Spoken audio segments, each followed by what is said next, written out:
अकबर अक्सर बीरबल से प्रश्न पूछकर उसकी बुद्धि की परीक्षा लेते रहते थे। एक दिन उन्होंने 3 प्रश्न बीरबल के समक्ष रखे।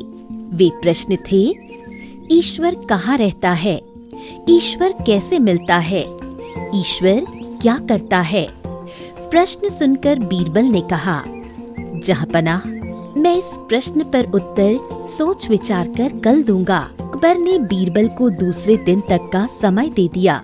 घर जाकर बीरबल इस प्रश्न पर सोच विचार करने लगा।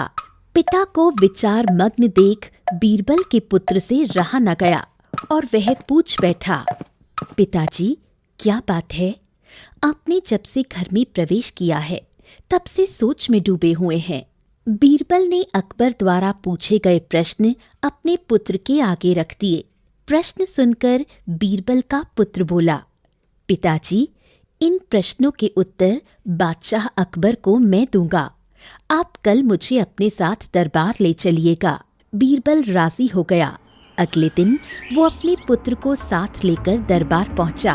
बीरबल को पुत्र के साथ आया देख अकबर सहित सारे दरबारी हैरान थे। फिर बीरबल बोला, जहाँपनाह, मैंने आपके द्वारा पूछे गए प्रश्न अपने पुत्र को बताए। वो उन प्रश्नों के उत्तर देना चाहता है, इसलिए मैं उसे अपने साथ दरबार ले आया। इतना कहने के बाद बीरबल ने अपने पुत्र को अकबर के सामने कर दिया। बीरबल के पुत्र ने अकबर से कहा, जहाँपनाह, आपके पहले प्रश्न का उत्तर देने के पूर्व मैं चाहता हूँ कि आप सेवक से कहकर शक्कर घुला हुआ दूध मंगवाएं। कुछ देर में एक सेवक शक्कर घुला दूध लेकर हाजिर हुआ। बीरबल के पुत्र ने कहा, जहाँपनाह, जरा इस दूध को चख कर बताइए कि इसका स्वाद कैसा है। अकबर ने दूध चखा और बोले, इसका स्वाद मीठा है। क्या आपको इसमें शक्कर दिखाई पड़ रही है? बीरबल के पुत्र ने पुनः प्रश्न किया, नहीं तो वो कैसे दिखाई देगी? वो तो पूरी तरह से दूध में घुल चुकी है। अकबर बोले, जी हुजूर, ठीक उसी तरह ईश्वर भी संसार की हर वस्तु में रचा बसा हुआ है। यदि उनकी खोज करें तो वो हर वस्तु में मिलेंगे। इसके बाद बीरबल के पुत्र ने दही मंगवाकर अकबर से पूछा, जहाँपनाह, क्या इस दही में मक्खन दिखाई दे रहा है? मक्खन तो दही मथने के बाद ही दिखाई पड़ेगा। अकबर बोले, जी जहाँपनाह, ठीक इसी तरह ईश्वर की प्राप्ति गहन मंथन के उपरांत ही हो सकती है। ये आपके दूसरे प्रश्न का उत्तर है।